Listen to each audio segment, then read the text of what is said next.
నానక్రామ్గూడ ఏరియాలో పసిఫిక్ అనే construction company హిల్క్రిస్ట్ అనే పేరుతో ఇక్కడ ఫేజ్ 1 నిర్మాణం పూర్తి చేసింది. ఎలాంటి సౌకర్యాలు లేకుండానే వీళ్ళకు విక్రయించింది. కనీసం రోడ్డు సౌకర్యాలు లేవు. గతంలో వీళ్ళకి చెప్పినట్టు స్విమ్మింగ్ పూల్ కావచ్చు, ఏ సౌకర్యాలు లేకుండా చేసింది. అంతేకాకుండా ఇక్కడ అధికారుల దృష్టి తీసుకెళ్తే అధికారులు కూడా లంచాలు అడుగుతున్నట్లు తెలుస్తుంది. ఇక్కడ వీళ్ళు ధర్నా కార్యక్రమం, ఆందోళన కార్యక్రమం చేపడుతున్నారు. ఈ కాలనీ వాస్తు ఇక్కడ ఉన్నటువంటి వాళ్ళు మాల్నాడు తెలుసుకుందాం. సార్, ఏంటి మీ సమస్య ఏంటి? సార్, నేను professor Chennareddy, ex archaeology director, ఇక్కడ కమిటీ ప్రెసిడెంట్, నేను సొసైటీ ప్రెసిడెంట్. మేము 2016లో ఈ హిల్క్రిస్ట్ తీసుకున్న తర్వాత 20లో ఇచ్చాడు. లేట్గా చెప్పిన ఒక్కటి కార్పస్ ఫండ్లు ఇవ్వలేదు, క్లబ్ హౌస్ ఇవ్వలేదు, వాటర్ కూడా ప్రొవైడ్ చేయలేదు. But they have collected 25,000 collect చేశారు రీచ్ ప్రతి ఒక్కరితోనూ. వాళ్ళు ఇవ్వలేదని చెప్పేసి మేము మళ్ళీ వేసుకొని సత్యనారాయణ గారు పాపం పెద్ద ఆయన మన HMWSSB సత్యనారాయణ ఈడీ గారితో మాట్లాడితే ఈ వాటర్ కనెక్షన్ ఇచ్చాడు. మేము మాకు ఆ డబ్బు ఇమ్మని మేము సొంతంగా వేసుకున్నాం. ఆల్రెడీ పే చేసిన అమౌంట్ ఇమ్మంటే ఇవ్వడు, ఇంట్రెస్ట్తో కావాలన్నా. కార్పస్ ఫండ్ 3 crores పైన రావాలి, అది కూడా ఇవ్వటంలే. ప్రతి ఒక్కటి మాట్లాడితే మీదికి వస్తారు, మిమ్మల్ని ఇచ్చేస్తామని గెట్ అవుట్ అనడము, అందరినీ మా వాళ్ళు ఎవరైనా సీనియర్ సిటిజన్స్ పోయినా అంత ప్రతి ఒక్కటి గొడవే. రోడ్డు వేస్తే మేము వేసుకోమంటారు, మేము వేస్తే రోడ్డు వాళ్ళ హెవీ వెహికల్స్ 18 వీళ్ళు మల్టీ ఎక్సెల్ వెహికల్స్ అని పోతున్నాయి. వాళ్ళు ASBలు ఉన్నారు, అక్కడ మైస్కేప్ వాళ్ళు ఉన్నారు, ఇక్కడ పసిఫికా ఫేజ్ 2 చేస్తుండ్రు, ఫేజ్ 3 కూడా ఇప్పుడు మళ్ళీ స్టార్ట్ చేస్తుండ్రు. మేము వేస్తే వాళ్ళు ఆ రోడ్లో వెహికల్స్ అన్నీ పోతాయి, వెంటనే పోతుంది. చేయమంటే వాళ్ళు చేయరు, మేము వేస్తే వాళ్ళు పోతారు. ఎన్నిసార్లు కంప్లైంట్ పోలీసులకు చెప్పినా, మరి పోలీసులు అంటే సంబంధం లేదు పాపం, వాళ్ళు మా కోఆపరేషన్ చేస్తుండ్రు. మున్సిపాలిటీకి చెప్తే వాళ్ళు పట్టించుకోరు రోడ్డు ఏమంటే. ఎన్నిసార్లు 10 లెటర్లు ఇచ్చేది, వాళ్ళకి చైర్మన్, వైస్ చైర్మన్ కూడా కలిసాను నేను, యాజ్ అ డైరెక్టర్ కలిశాను.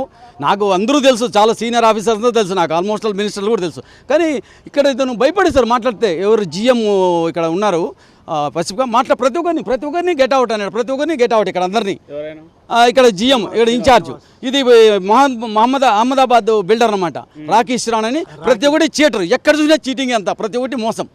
సో ఇది మాకు ఏమి ఇది లేకుండా కూడా మన గవర్నమెంట్ చూడండి, సిగ్గు ఉండాలి అసలు గవర్నమెంట్కు. OC ఇచ్చింది, ఏది ఇవి లేకోకుండా అంతా మేనేజ్మెంట్ డబ్బిస్తే అయిపోతుంది, అన్నీ అయిపోతుంది. ఏమని క్లబ్ హౌస్ లేదు, అదేదైతే మన స్విమ్మింగ్ పూల్ లేదు. మేము ఇప్పుడు సుమారుగా 60-70 లక్షలు మంచిగా కలెక్ట్ చేసుకొని మేము చేసుకుంటున్నాం. అన్నీ లో క్లాస్ ఇదనమాట. కార్పస్ ఫండ్ అసలు ఇవ్వనంటాడు అంతే. ఇస్తే మేము ఇంట్రెస్ట్ అయినా మీరు దిక్కుండలతో చెప్పుకొని అంటారు, మెసేజ్లు అనేవి వచ్చాయి దిక్కుండలు చెప్పుకోమని. This is happening.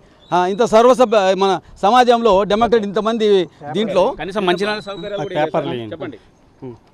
రోడ్లు కానీ కరెంట్ కానీ అవి ఏమైనా పిల్లర్స్ మార్చమంటే కూడా ఏం మార్చట్లేదు. అవన్నీ గుంతలు పూడ్చమని రిక్వెస్ట్ చేసినా కానీ చేయట్లేదు వాళ్ళు. మున్సిపాలిటీ ఆఫీస్కి వెళ్తున్నాము, వాళ్ళు కూడా మున్సిపాలిటీ ట్యాక్స్ వేస్తున్నారు, కానీ వాటిని ఏమైనా రెక్టిఫై చేయమంటే చేయటం లేదు, తక్కువ చేయమంటే చేయట్లేదు.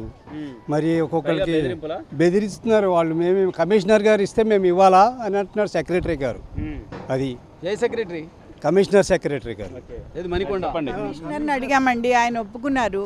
అది 20,000 పర్ ఇయర్ వేశారు వాళ్ళు ట్యాక్స్. 20,000 పర్ ఇయర్ ఒక అపార్ట్మెంట్ కంటే చాలా ఎక్కువ కదా. అది రెక్టిఫై చేయమంటే కమిషనర్ ఒప్పుకున్నారు, కింద వాళ్ళు ఒప్పుకోవట్లేదు. ఆ తర్వాత మరి రోడ్స్ చూడండి, 20,000 పర్ అపార్ట్మెంట్ వసూలు చేస్తున్నారు. రోడ్డు 2 years నుంచి ఇలాగే ఉంది, ఏమాత్రం ఇంప్రూవ్మెంట్ లేదు. అది మరి మేము కూడా మిడిల్ క్లాస్ వాళ్ళమే, మీరు క్రోస్ పెట్టుకున్నారు కదా అంటున్నారు. అది వాళ్ళ GHMCలో. ఓకే సార్, అంటే కనీస సౌకర్యం ఇక్కడ చూస్తేనేమో high class area, financial district అంటే బాగా మంచి high class area, costly area అంటారు. ఇక్కడ చూస్తే సరైన సౌకర్యాలు లేవు. ఎట్లా? ఇక్కడ సౌకర్యాలు మాత్రం మేము బాగలేవండి. రోడ్డు ఎన్నిసార్లు వాళ్ళ దృష్టికి తీసుకొచ్చినా కూడా వాళ్ళు ఎవరు ప్రాపర్గా దాన్ని లే చేయడం లేదు, ఏం లేదు. చాలామంది 2 వీలర్స్, పెద్ద మనుషులు, రిటైర్డ్ పీపుల్ కింద పడిపోయిన ఇన్సిడెన్సెస్ కూడా ఉన్నాయి. నిన్న కూడా చిన్న యాక్సిడెంట్ అయింది, ఎవరు పట్టించుకోవడం లేదు. ఎన్నిసార్లు చెప్పినా కూడా వినడం లేదు. దానికి లైవ్లీ ఎగ్జాంపుల్ మీరు చూడండి, ఇతనికి fell down from the bike, కింద పడిపోయింది, అసలు కాలుకు దెబ్బ తగిలింది. ఎవరు పట్టించుకోవడం లేదు ఎన్నిసార్లు చెప్పినా కూడా. మరి యూనియన్ మన సొసైటీ వాళ్ళు అప్రోచ్ అవుతున్నారు పసిఫికా వాళ్ళని, వాళ్ళు ఏదో సమాధానం చేస్తున్నారు, కానీ they are not taking any action. They are not giving the full facilities కూడా ఏమి ఇవ్వడం లేదు. క్లబ్ హౌస్ ఇంతవరకు ఇవ్వడం లేదు. ఏమన్నా చెప్తానంటే అసలు పాయింట్ ఏంటంటే ఎవరు ఇక్కడ ఉండరు. పసిఫికా ఓనర్ చేసి అహ్మదాబాద్లో ఉంటాడు, ఇక్కడ అంతా ఎంప్లాయీస్ ఉంటాడు. మేము పోయి అడిగితే ఇది మా సబ్జెక్ట్ కాదు, ఇంకొకతను చూస్తుంటాడు, సినిమా స్టైల్లో అంతే ఉంటారు. దట్స్ ఆల్, అంతే. అది చాలా ప్రాబ్లం. రెసిడెన్స్ అంటే మర్యాద లేదు, ఏం లేదు. మేడం చెప్పినట్లు 684 అవి 1100 ఎంతో ఉన్నాయి ఇప్పుడు. సెకండ్ ఫేజ్ ఇప్పుడు సార్ మొదటి ఫేజ్లోనే కనీస సౌకర్యాలు లేవు, మరి రెండో ఫేజ్ కడుతున్నారు, ఆ పక్కన మూడో ఫేజ్కు రెడీ అవుతున్నారు. అందులో కూడా ఎట్లా ఉన్నాయి పరిస్థితి ఏంటి? ఇప్పుడు ఫస్ట్ ఫేజ్లోనే అట్లీస్ట్ వాకింగ్ ప్లేస్ అయినా ఉంది, సెకండ్ ప్లేస్లో అది కూడా లేదు. ఇక వాళ్ళు కూడా ఇక్కడే వస్తట్టు ఉన్నారు వాకింగ్ ప్లేస్కు. ఇక అక్కడ club house and swimming pool అంతా సెకండ్ ఫేజ్లో పెట్టారు. ఫస్ట్ ఫేజ్ వాళ్ళు అదే వాడాలట. కానీ మనకు ఒరిజినల్గా ఇచ్చినప్పుడు ఫస్ట్ ప్లేస్లోనే అన్నీ ఇస్తామని చెప్పారు, కానీ అది ఏమి ఇవ్వలేదు. That is the position. అక్కడ పొల్యూషన్ కంట్రోల్ బోర్డు వాళ్ళు నోటీసులు ఇచ్చినా కూడా ప్రొసీడింగ్స్ ఇచ్చినా రిమూవ్ చేయమని, అయినా కూడా వాళ్ళు మేనేజ్ చేసేసి స్టిల్ దే ఆర్ ప్రొడ్యూసింగ్ అండి. ఈ డస్ట్ అంతా వస్తుంది, దట్ విల్ బి సస్పెండెడ్. ఇక్కడ ఉండే 4th floor వాళ్ళకు పిల్లలకు dust will be suspended in the lungs, that will lead to silicosis disease. ఎన్నిసార్లు చెప్పినా కూడా nobody is taking care. Still they are running orders ఇచ్చి పొల్యూషన్ కంట్రోల్ బోర్డు వాళ్ళు decide చేశారు డేర్గా. బట్ డిస్ట్రిక్ట్ అడ్మినిస్ట్రేషన్ కానీ ఎవరు చేయలేదు. They are not caring.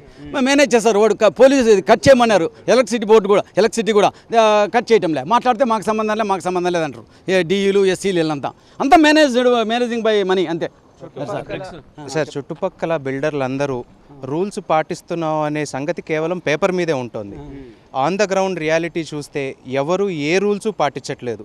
ఇష్టానుసారం ఎప్పుడు పడితే అప్పుడు బ్లాస్టింగ్, రోడ్డు మీద అక్రమ కట్టడాలు, కబ్జాలు, దాని తర్వాత పొల్యూషన్ కంట్రోల్ లేకుండా, వేరే వాళ్ళ గురించి ఆలోచన లేకుండా రోడ్లు పాడు చేయడాలు, రాంగ్ రూట్లో వచ్చి దాదాపుగా ప్రాణాంతకంగా వెహికల్స్ మీదకు వచ్చేసి గుద్దబోయారు. నేను మా పిల్లాడు బండి మీద ఉండగా లారీ ఎంత వేగంగా వచ్చి దాదాపుగా గుద్దబోయింది. ఈ ఇన్సిడెంట్ మాకు ప్రతి వారం కనీసం ఒక 5-6 ఇన్సిడెంట్స్ ఇలా జరుగుతున్నాయి. అందరూ బిల్డర్లు ఎవరికి వాళ్ళు వేల కోట్ల రూపాయల ప్రాజెక్టులు చేస్తున్నారు కానివ్వండి, వీళ్ళకి వేరే వాళ్ళ ప్రాణాల మీద కొంచెం కూడా లెక్కలేదు. రూల్స్ మాత్రం కేవలం పేపర్ మీదే పాటిస్తున్నారు. దాన్ని ఇన్స్పెక్ట్ చేసి రూల్స్ పాటిస్తున్నారా లేదా, అసలు ఏం జరుగుతోంది ఆన్ ద గ్రౌండ్ అని ఇన్స్పెక్ట్ చేయడానికి మాత్రం ఇప్పటివరకు ఏమీ జరగలేదండి. ఇప్పటివరకు రిప్రజెంటేషన్లు ఇవ్వడం జరిగింది. వీళ్ళు ఇలా అక్రమ కట్టడాలు కడుతున్నారు, కబ్జా చేస్తున్నారు, రోడ్డు పొల్యూషన్ జరుగుతోంది అని చెప్పి వాళ్ళు రూలింగ్ ఇస్తున్నారు. ఆన్ ద పేపర్ అన్నీ ఇంప్లిమెంట్ జరుగుతున్నట్టే ఉన్నాయి, కానీ ఆన్ ద గ్రౌండ్ మాత్రం ఏమీ జరగట్లేదు. రైట్. అంటే ఇది చెప్పేది గుంతలు కూడా పూడ్చలేరు. రోడ్డు గుంతలు కనీస సౌకర్యాలు కూడా లేవు. ఏదైనా బయట గేట్కి వచ్చి ఎక్కుమంటున్నారు, ఎవరు వస్తలేరు లోపల. క్యాబ్, యూబర్, ఎవరు ఓలా ఎవరు వస్తలేరు లోపల. అంత బయట అక్కడ రమ్మని వచ్చి ఎక్కండి సార్ అంటున్నారు. రైట్. అంటే ఇది పసిఫికా కంపెనీ, రియల్ ఎస్టేట్ కన్స్ట్రక్షన్ కంపెనీకి సంబంధించిన ఆగడా అని చెప్పుకోవచ్చు. ఇక్కడ హిల్ క్రెస్ట్ పేరుతో నిర్మించడం జరిగిన నిర్మాణాల్లో అనేక అవకతవకలు, అంటే కనీస సౌకర్యాలు లేవని చెప్పుకోవచ్చు. పక్కన ఈ పొల్యూషన్ వెదజల్లేటట్టు కూడా ఇవి బ్రిక్స్ అవన్నీ తయారు చేస్తున్నారు. డస్ట్ అంతా వచ్చేసి ఇబ్బంది పడుతుంది. అంతేకాకుండా మొదట వాళ్ళకి ఇచ్చినట్టుగా ఇందులో స్విమ్మింగ్ పూల్ ఏర్పాటు చేస్తాం, దాన్ని రకాల పార్కింగ్ ఏరియా కావచ్చు, క్లబ్ హౌస్ ఇస్తామని అన్నీ చెప్పారు. అన్నీ ఏది కూడా ఇవ్వనట్టు పరిస్థితి. ఇది మొదటి ఫేజు. ఫస్ట్ ఫేజ్ సంబంధించి అటు చూపించండి ఒకసారి, కెమెరామెన్ అటు చూపించండి. అక్కడేమో రెండో ఫేజ్లో కన్స్ట్రక్షన్ చేస్తున్నారు. రెండో ఫేజ్లో కనీసం వాకింగ్ చేయడానికి కూడా ప్లేస్ లేకుండా నిర్మాణం ఉంది. ముందు వరకు కన్స్ట్రక్షన్ చేస్తున్నారు. ఇక్కడ ఉన్న ప్లేస్ కూడా అక్కడ లేదని చెప్పుకోవచ్చు. ఆ పక్కన మూడో ఫేజ్. ఈ విధంగా పసిఫికా కంపెనీ, రియల్ ఎస్టేట్ కంపెనీ ఈ విధంగా చీటింగ్ చేస్తుంది. 684 ఫ్లాట్లు ఇందులో ఉన్నాయి. అందులో సుమారు 1000 ఫ్లాట్ల వరకు ఈ విధంగా చేసి 100 కోట్లు, ఈ విధంగా 100,000 కోట్లు సంపాదిస్తున్నారు తప్ప కనీస సౌకర్యాలు లేకుండా ముందు పేపర్ మీద చూపిస్తారు తప్ప ఎక్కడ సౌకర్యాలు అనేది ఇక్కడ మాత్రం ఉండవు. కేవలం పేపర్ మీద ఉంటాయి. పేపర్ మీద ఉన్నట్టుగా ఆ సౌకర్యాలను చూసేసి కొనుగోలు చేస్తారు. ఆ తర్వాత మోసాలు చేస్తుంటారు. ఎక్కడో అహ్మదాబాద్లో ఉంటారు, ఇక్కడ ఉన్నట్టుగా వాళ్ళు మేనేజ్ చేస్తారు. అధికారులు చెప్తే అధికారులు కూడా పట్టించుకోని పరిస్థితి. కనీసం రోడ్డు సౌకర్యం కూడా లేదు. మొత్తం గుంతల రోడ్డు, గ్రామాలకు సొంత రోడ్లు ఉన్నది. ఇక్కడ ఫైనాన్షియల్ డిస్ట్రిక్ట్లో ఉన్నట్టుగా ఈ ఏరియాకు కనీసం రోడ్డు కూడా లేదంటూ ఈ విధంగా ఇబ్బందులు పడుతున్నామంటూ ఈ అపార్ట్మెంట్, అంటే ఈ హిల్ క్రెస్ట్ పసిఫికా సంబంధించిన అపార్ట్మెంట్కి సంబంధించిన వాళ్ళ రెసిడెన్స్ సంబంధించిన వాళ్ళు ఆవేదన వ్యక్తం చేస్తున్నారు. కేవలం ముత్యంతో రవిచంద్ర, సాక్షి టీవీ, హైదరాబాద్.